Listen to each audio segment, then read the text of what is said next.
এই যুদ্ধে সবচেয়ে বড় ট্রাম্প কার্ড সামরিক নয় বরং অর্থনীতি। বিশ্বের মোট জ্বালানি তেলের 20 থেকে 30% হরমুজ প্রণালী দিয়ে পরিবাহিত হয়। ইরান যদি এই প্রণালী বন্ধ করে দেয় তবে বিশ্ব অর্থনীতি আক্ষরিক অর্থেই পঙ্গু হয়ে যাবে। বিশ্ব ব্যাংকের এনার্জি আউটলুক পূর্বাভাস অনুযায়ী বিশ্ববাজারের তেলের দাম ব্যারেল প্রতি $150 থেকে $200 ছাড়িয়ে যেতে পারে। এর ফলে বিশ্বজুড়ে যে চরম মূল্যস্ফীতি দেখা দিবে তা সামাল দেওয়ার ক্ষমতা পশ্চিমা দেশগুলোর নেই। শিল্পোন্নত দেশগুলোর উৎপাদন থমকে যাবে, সাপ্লাই চেইন ভেঙে পড়বে এবং শেয়ার বাজারে ধস নামবে। এটি কেবল একটি যুদ্ধ থাকবে না, বরং বৈশ্বিক অর্থনীতির জন্য একটি ব্ল্যাক আউটে পরিণত হবে। যদি যুক্তরাষ্ট্র এবং ইসরায়েল সম্মিলিতভাবে ইরানের সাথে একটি সর্বাত্মক যুদ্ধে জড়িয়ে পড়ে তবে তা নিছক কোনো আঞ্চলিক সংঘাতের মধ্যে সীমাবদ্ধ থাকবে না। এই যুদ্ধ দ্বিতীয় বিশ্বযুদ্ধের পর পৃথিবীকে সবচেয়ে বড় এবং ভয়ানক সংকটের মুখে ঠেলে দেবে।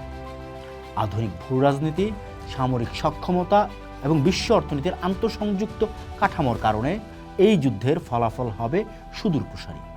এই যুদ্ধের সমাপ্তি কোনো গতানুগতিক বিজয়ের মাধ্যমে হবে না, বরং এর মধ্য দিয়ে জন্ম নেবে সম্পূর্ণ নতুন এক বিশ্ব ব্যবস্থা, এই আশঙ্কা করছেন রাজনৈতিক বিশ্লেষকরা।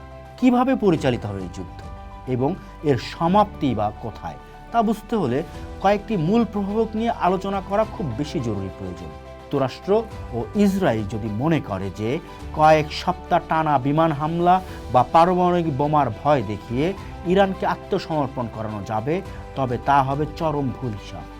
ইরানের সামরিক কাঠামোর মূল ভিত্তি হলো তাদের মোজাইক ডক্ট্রিন বা বিকেন্দ্রীকৃত সামরিক ব্যবস্থা। প্রথম ধাক্কায় ইরানের কেন্দ্রীয় কমান্ড বা তেহরানের পতন হলেও এই মোজাইক কাঠামোর কারণে সারা দেশে ছড়িয়ে থাকা ছোট ছোট সামরিক ইউনিটগুলো স্বাধীনভাবে যুদ্ধ চালিয়ে যেতে পারবে। সবচেয়ে বড় আতঙ্কের জায়গা হচ্ছে জাগ্রস পর্বতমালার গভীরে লুকানো ইরানের সুবিশাল মিসাইল সিটি বা ভূগর্ভস্থ সুড়ঙ্গ নেটওয়ার্ক। শত শত ফুট পাথরের নিচে থাকা এসব ঘাঁটি যুক্তরাষ্ট্রের সর্বাধুনিক অ্যাঙ্কার বাস্টার বোমা দিয়েও পুরোপুরি ধ্বংস করা অসম্ভব। ফলে ইসরায়েলি বা মার্কিন হামলার জবাবে ইরান মাসের পর মাস অবিরাম ও ধ্বংসাত্মক গেরিলা মিসাইল যুদ্ধ চালিয়ে যাবে। ইসরায়েলের আয়রন ডোম বা মার্কিন প্যাট্রিয়ট সিস্টেম এই দীর্ঘমেয়াদী মিসাইল বৃষ্টির সামনে একসময় অকার্যকর হতে বাধ্য। এই যুদ্ধে সবচেয়ে বড় ট্রাম্প কার্ড সামরিক নয় বরং অর্থনীতি। বিশ্বের মোট জ্বালানি তেলের 20 থেকে 30% হরমুজ প্রণালী দিয়ে পরিবাহিত হয়। ইরান যদি এই প্রণালী বন্ধ করে দেয় তবে বিশ্ব অর্থনীতি আক্ষরিক অর্থেই পঙ্গু হয়ে যাবে। বিশ্ব ব্যাংকের এনার্জি আউটলুক পূর্বাভাস অনুযায়ী বিশ্ববাজারের তেলের দাম ব্যারেল প্রতি $150 থেকে $200 ছাড়িয়ে যেতে পারে। এর ফলে বিশ্বজুড়ে যে চরম মূল্যস্ফীতি দেখা দিবে তা সামাল দেওয়ার ক্ষমতা পশ্চিমা দেশগুলোর নেই। শিল্পোন্নত দেশগুলোর উৎপাদন থমকে যাবে, সাপ্লাই চেইন ভেঙে পড়বে এবং শেয়ার বাজারে ধস নামবে। এটি কেবল একটি যুদ্ধ থাকবে না, বরং বৈশ্বিক অর্থনীতির জন্য একটি ব্ল্যাক আউটে পরিণত হবে। ইসরায়েল যদি যুদ্ধে কোণঠাসা হয়ে চরম বিধ্বংসী বা কৌশলগত পারমাণবিক অস্ত্র ব্যবহারের চেষ্টা করে তবে ইরান তার শেষ অস্ত্রটি প্রয়োগ করবে, আর তা হলো পুরো মধ্যপ্রাচ্যের অর্থনীতিকে মাটির সাথে মিশিয়ে দেয়া। ইরান সহজেই সৌদি আরব, সংযুক্ত আরব আমিরাত বা কাতারের মতো দেশগুলোর তেল ক্ষেত্র এবং সমুদ্রের লবণ পানি সুপেয় করার প্ল্যান্টগুলো ধ্বংস করে দিতে পারে। এই মরুভূমির দেশগুলো পানি ছাড়া কয়েক সপ্তাহ বেশি টিকে থাকতে পারবে না। এই ভয়াবহ পরিণতির কথা ভেবেই আরব বিশ্ব এই যুদ্ধে ইসরায়েল বা যুক্তরাষ্ট্রকে তাদের আকাশসীমা বা মাটি ব্যবহার করতে দিতে চাইবে না। ফলে এই অঞ্চলে যুক্তরাষ্ট্র তার ঐতিহ্যবাহী মিত্রদের সমর্থন হারাবে। এই যুদ্ধে ইরান কোনোভাবেই একা লড়বে না। বর্তমান বৈশ্বিক সমীকরণে রাশিয়া সামরিক ও প্রযুক্তিগতভাবে ইরানের গভীর মিত্র এবং চীন তার জ্বালানি নিরাপত্তার জন্য ইরানের উপর নির্ভরশীল। যুক্তরাষ্ট্রকে মধ্যপ্রাচ্যের এই চোরাবালিতে আটকে রাখতে পারলে ইউক্রেন যুদ্ধে রাশিয়ার, তাইওয়ান ইস্যুতে চীনের বিশাল সুবিধা হবে। তাই তারা প্রকাশ্য যুদ্ধে না জড়ালেও স্যাটেলাইট ইন্টেলিজেন্স, সাইবার সমর্থন এবং অত্যাধুনিক অস্ত্র দিয়ে ইরানকে ব্যাকআপ দিচ্ছে। অন্যদিকে যুদ্ধ দীর্ঘায়িত হলে ইউরোপ পড়বে চরম জ্বালানি এবং অর্থনৈতিক সংকটে। ফিলিস্তিন ইস্যুতে ইতিমধ্যেই স্পেন, আয়ারল্যান্ড বা নরওয়ের মতো দেশগুলো যুক্তরাষ্ট্রের নীতির বাইরে গিয়ে অবস্থান নিয়েছে। ইসরায়েলের আগ্রাসনের কারণে ইউরোপের অভ্যন্তরে তীব্র জনরোষ তৈরি হচ্ছে, যা ন্যাটো জোটের ভেতরে ঐতিহাসিকভাবে ফাটল ধরাতে পারে বলে বিশ্লেষকরা মনে করছেন। এই যুদ্ধের ফলে বাংলাদেশের মতো উন্নয়নশীল দেশগুলো অস্তিত্বের সংকটে পড়তে পারে। বাংলাদেশের অর্থনীতির মূল চালিকা শক্তি হলো মধ্যপ্রাচ্য থেকে আসা রেমিটেন্স।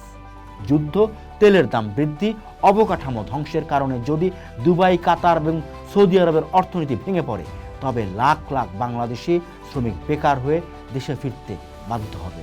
এটি দেশের ভিতরে চরম অর্থনৈতিক এবং সামাজিক বিপর্যয় জন্ম দেবে বলে রাজনৈতিক বিশ্লেষকরা মনে করছেন।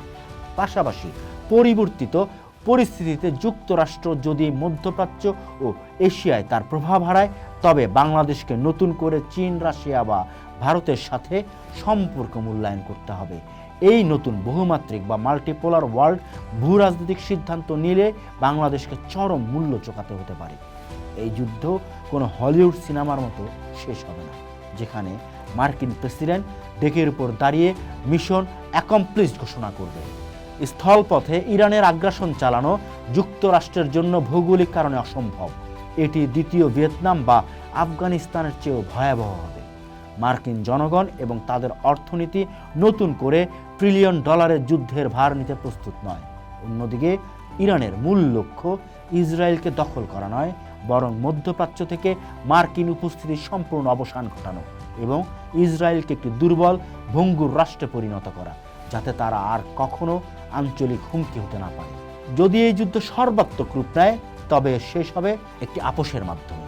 যুক্তরাষ্ট্র তার অর্থনৈতিক পতন ঠেকাতে এবং অভ্যন্তরীণ রাজনৈতিক চাপে মধ্যপ্রাচ্য থেকে সম্মানজনকভাবে বিদায় নেওয়ার পথ খুঁজতে বাধ্য হবে।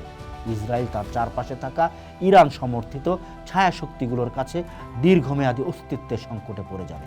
পরিশেষে এই যুদ্ধের শেষে পৃথিবী আর আগের মতো থাকবে না। দ্বিতীয় বিশ্বযুদ্ধের পর যুক্তরাষ্ট্র যে এককেন্দ্রিক বিশ্ব ব্যবস্থা বা ইউনিপোলার ওয়ার্ল্ড এবং পশ্চিমা আধিপত্য কায়েম করেছিল, তার চূড়ান্ত অবসান ঘটবে। ধ্বংসস্তূপের মধ্য দিয়ে জন্ম নেবে চীন, রাশিয়া, ইরান বলয়ের নেতৃত্বে একটি নতুন বহুমাত্রিক মাল্টিপোলার ওয়ার্ল্ড অর্ডার, যেখানে ক্ষমতার কেন্দ্রবিন্দু আর শুধু পাশ্চাত্যে সীমাবদ্ধ থাকবে না বলে রাজনৈতিক এবং অর্থনৈতিক বিশ্লেষকরা মনে করছেন। পোস্ট ভাবুন, করুন, দেখুন, থাকুন পোস্টের সাথে।